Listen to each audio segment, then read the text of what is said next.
ইরানের রাজধানী তেহরান থেকে মাত্র ২৩০ কিলোমিটার দূরে ঘটল এক চাঞ্চল্যকর ঘটনা, যাকে ঘিরে তৈরি হয়েছে নানান প্রশ্ন। ইরান কি তবে তাদের সেই স্বপ্ন পূরণ করেই ফেলল, যার জন্য এত অপেক্ষা দেশটির? কারণ পশ্চিমা বিজ্ঞানীরা যে এরই মধ্যে স্যাটেলাইট ফুটেজে তার বিপুল পরিমাণ তথ্য প্রমাণও পেয়েছে।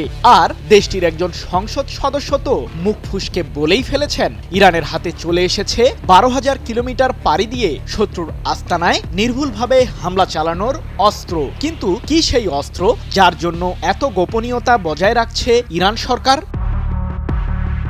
১৮ সেপ্টেম্বর সন্ধ্যায় হঠাৎ করেই তেহরান থেকে ২৩০ কিলোমিটার দূরে ইরানের সেমনান শহরের আকাশে বিভিন্ন রঙের ধোঁয়া দেখে স্থানীয়রা। এই ঘটনাটি ঘটেছে ইরানের ইমাম খোমেইনি স্পেসপোর্টের আকাশ সীমায়। যুক্তরাজ্য ভিত্তিক গবেষণা প্রতিষ্ঠান ইন্টারন্যাশনাল ইনস্টিটিউট ফর স্ট্র্যাটেজিক স্টাডিজের গবেষক ফ্যাবিয়ান হিনজের দাবি, আগুনের তীব্রতা দেখে মনে হচ্ছে ইরান কঠিন জ্বালানি ক্ষেপণাস্ত্র উৎক্ষেপণ করেছে। কারণ অ্যালুমিনিয়াম অক্সাইড কণা পোড়ানোর ফলে এই ধরনের চিহ্ন তৈরি হয়। ২৬ সেপ্টেম্বর এক প্রতিবেদনে বিষয়টি নিশ্চিত করেছে মার্কিন সংবাদ মাধ্যম এপি নিউজ।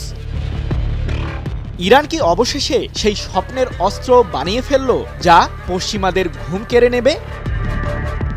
এই প্রশ্নের উত্তর দিয়েছেন ইরানের সংসদ সদস্য মোহসেন জাঙ্গানি। ইসরায়েল এবং পশ্চিমা বিশ্বের চ্যালেঞ্জের মুখোমুখি হয়ে ইরানের শক্তির প্রতীক হিসেবে চলে এসেছে আন্তঃমহাদেশীয় ব্যালিস্টিক মিসাইল বা আইসিবিএম। এমনটি জানিয়ে মোহসেন বলেন, আমরা সবচেয়ে উন্নত ক্ষেপণাস্ত্রগুলোর মধ্যে একটির সফল পরীক্ষা চালিয়েছি। আমরা একটি আন্তঃমহাদেশীয় পাল্লার ক্ষেপণাস্ত্রের পরীক্ষা চালিয়েছি। তবে এ প্রসঙ্গে কোনো প্রমাণ দেননি তিনি।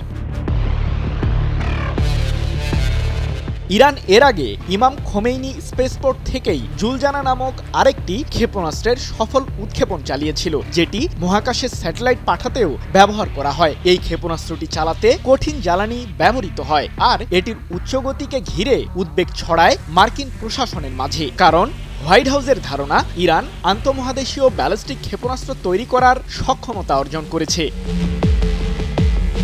জুলজানা মডেলের ক্ষেপণাস্ত্র আবার পারমাণবিক বোমা বহনে সক্ষম, কিন্তু ইরানের কাছে তো পারমাণবিক অস্ত্র নেই। সেক্ষেত্রে তাহলে কি হবে? এ প্রসঙ্গে মোহসেন জাঙ্গানি বলেন, আমরা ইউরেনিয়ামের সমৃদ্ধকরণ ত্যাগ করিনি, শত্রুর কাছে এটি হস্তান্তর করিনি, এমনকি ক্ষেপণাস্ত্র তৈরির অবস্থান থেকেও পিছু হটিনি।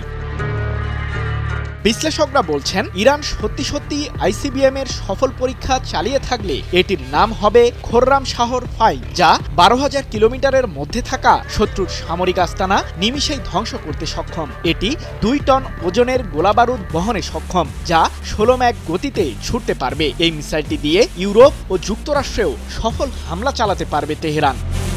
সৃজন মাহমুদ, নিউজ 24।